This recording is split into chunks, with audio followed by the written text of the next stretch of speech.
Et notre association Histoire et patrimoine du Pertuis charentais a pour but la valorisation historique et culturelle de notre région. Ici, vous avez la maquette d'un carrelet. Ces carrelets que l'on voit tout le long de notre paysage côtier, qui après les tempêtes successives ont été détruits en grand nombre. L'idée nous est venue d'en construire un pédagogique, un carrelet pédagogique. Pour nous, il était important de sensibiliser les gens à cette technique de pêche ancestrale qui est une pêche raisonnée et respectueuse de l'environnement. Des tableaux ont été mis en place à l'intérieur de la cabane, tableaux sur la biodiversité, sur la faune et la flore environnementale et sur la réglementation de la pêche dans notre département. Il était essentiel pour nous que ce carrelet soit accessible à tout public, les familles, les scolaires et surtout les personnes en situation de handicap. Et entre autres, nous avons obtenu le label Tourisme et Handicap. Après cette première saison d'exploitation, nous sommes ravis parce que nous avons constaté que le public repartait vraiment sensibilisé à la biodiversité marine. Et c'était aussi un de nos premiers, le but de cette création de carrelet pédagogique.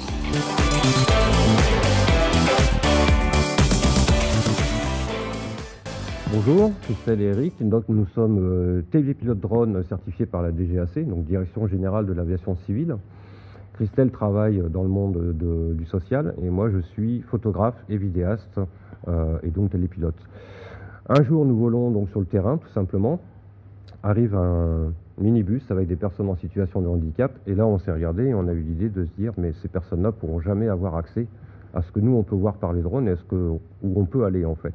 Donc l'idée a germé comme ça. Drone Access a été créé pour pouvoir travailler dans ce but-là. Moi, je travaille dans le secteur médico-social depuis une trentaine d'années. Je suis aide médico-psychologique.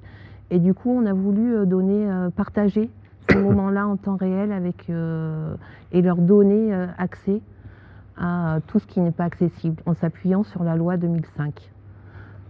Et on compte bien évidemment sur vous, parce que c'est un projet qui est innovant, qui est neuf, qui n'existe pas ni en France ni en Europe, qui n'est pas facile à mettre en place. Donc si vous devez voter pour quelqu'un, merci de le faire, non pas pour nous, mais pour les personnes en situation de handicap et les personnes âgées, parce qu'elles en ont vraiment, vraiment besoin.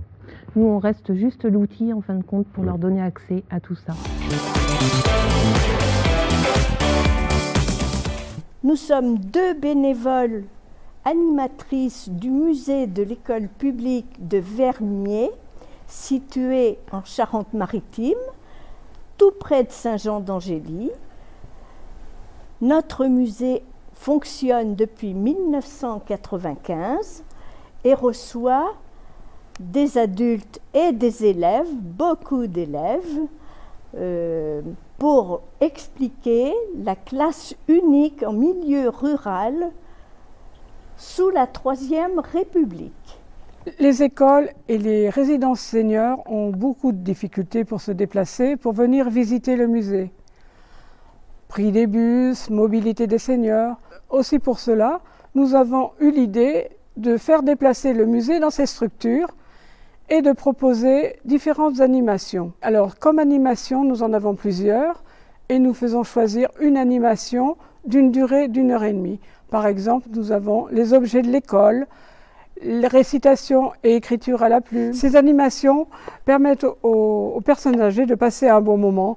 Ça leur permet aussi de faire des échanges entre eux, et aussi bien avec nous, et de se rappeler leur bon vieux temps quand ils allaient à l'école. Aussi, je vous invite à venir visiter le musée départemental de l'école publique de Vernier. Tous les jours, il est ouvert.